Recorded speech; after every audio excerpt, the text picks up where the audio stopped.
இன்றைக்கி ஈஸியாக ஒரு சிக்கன் தான் பார்க்க போகிறோம். இது சப்பாத்திக்கு தோசைக்கெல்லாம் ரொம்ப சூப்பராக இருக்கும். செய்கிறது ரொம்ப ஈஸி தான், சிம்பிளாக செஞ்சிடலாம். பேச்சுலர்ஸ்க்கெலாம் ரொம்ப ஹெல்ப்ஃபுல்லாக இருக்கும். எப்படி செய்கிறது பார்க்கலாம் வாங்க. நான் இன்றைக்கி செய்கிறதுக்கு ஒரு 1/4 கிலோ சிக்கன் தான் எடுத்திருக்கேன். அதுக்கு தகுந்தாப்பில் நான் குவான்டிட்டி செஞ்சுருக்கேன். ஒரே ஒரு பச்சை மிளகாய் எடுத்திருக்கேன், ஒரு 5 பூண்டு எடுத்திருக்கேன். தோல் நீக்க வேண்டாம், தோலோடு போடலாம்.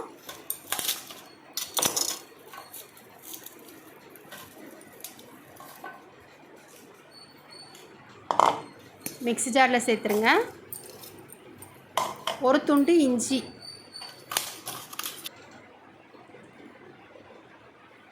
அதையும் மிக்ஸிக்கு சேர்த்துடலாம். மிக்ஸி ஜாருக்கு ஒரு பெரிய சைஸ் வெங்காயம், நம்ம அரைக்க தான் போகிறோம், ஒன்றும் பாதியமாக அரைச்சா போதும்.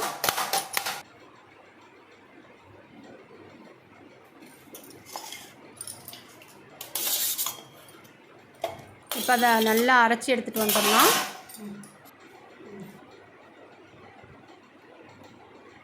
இப்போ கடாயில் ஒரு 3 ஸ்பூன் அளவுக்கு ஆயில் விட்டுக்கோங்க. தேங்காய் எண்ணெயாக இருந்தால் ரொம்ப நல்லாயிருக்கும். சோம்பு ஒரு ஸ்பூன் சேர்த்துக்கோங்க. ஒரு சின்ன சைஸ் பட்டை, ஒரு 3 லவங்கம்,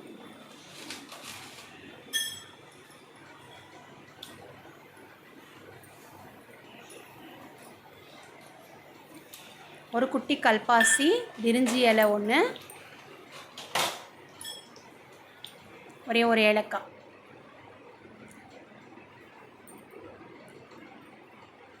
நல்லா பொரிஞ்சி வரட்டும். இப்போ நம்ம அரைச்ச இந்த வெங்காய விழுதை அதில் சேர்த்துட்டு அப்படியே மூடி வச்சிடலாம். மீடியம் ஃப்ளேமில் வைங்க, இல்லை லோ ஃப்ளேமில் வைங்க. ஹை ஃப்ளேமில் வைக்க வேண்டாம். இது அப்படியே வதங்கிக்கிட்டே இருக்கட்டும். அதுக்குள்ளே நம்ம தக்காளி அரைச்சிட்டு வந்துடலாம். இதுக்கு குட்டியான சைஸில் 2 தக்காளி எடுத்திருக்கேன்.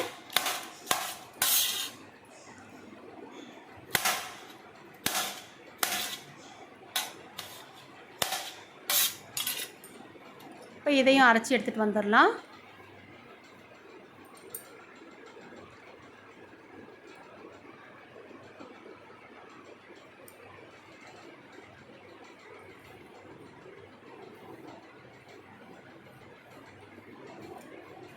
இதை கொஞ்சம் கலந்து விட்டுக்கலாம்.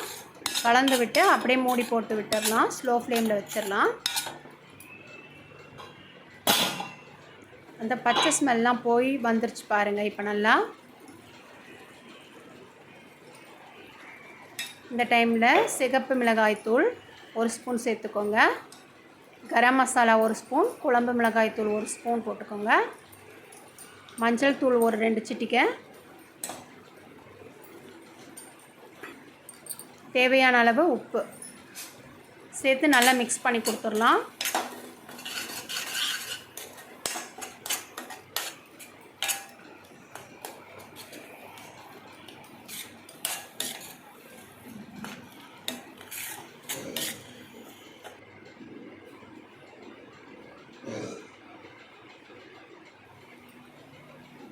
இப்போ நம்ம நல்லா வாஷ் பண்ணி வச்ச சிக்கனை சேர்த்துருங்க.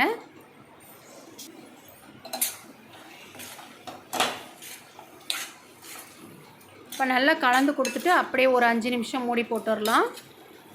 அடிக்கடிக்கு கொஞ்சம் கலந்து விட்டுக்கணும், இல்லைன்னா அடி பிடிச்சிரும்.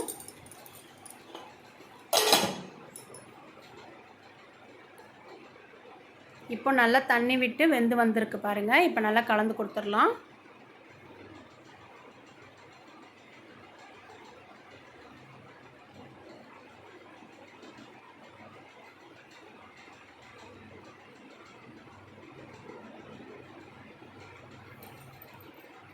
இப்போ இதுக்கு மேலே கருவேப்பிலையும் மல்லி இலைகளும் தூவி நல்லா கிளறி இறக்கிட வேண்டியது தான். சூப்பராக சிக்கன் கிரேவி ரெடி ஆயிடுச்சு பாருங்கள். பார்க்கவே எவ்வளோ சூப்பராக இருக்குது, சாப்பிடவும் ரொம்ப நல்லாயிருக்கும். சிம்பிளாக டக்குன்னு செஞ்சிடலாம். இட்லி, தோசை, சப்பாத்திக்கெல்லாம் ரொம்பவே நல்லாயிருக்கும். ரைஸ் கூட சூப்பராக இருக்கும். நான் இன்றைக்கி சப்பாத்திக்கு தான் இதை செஞ்சுருக்கேன்.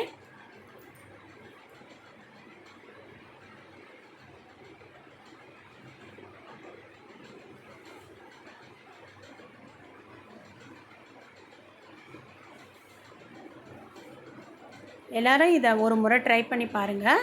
இந்த ரெசிபி உங்களுக்கு பிடிச்சிருந்ததுனால லைக் பண்ணுங்கள், ஷேர் பண்ணுங்கள், சப்ஸ்கிரைப் பண்ணுங்கள்.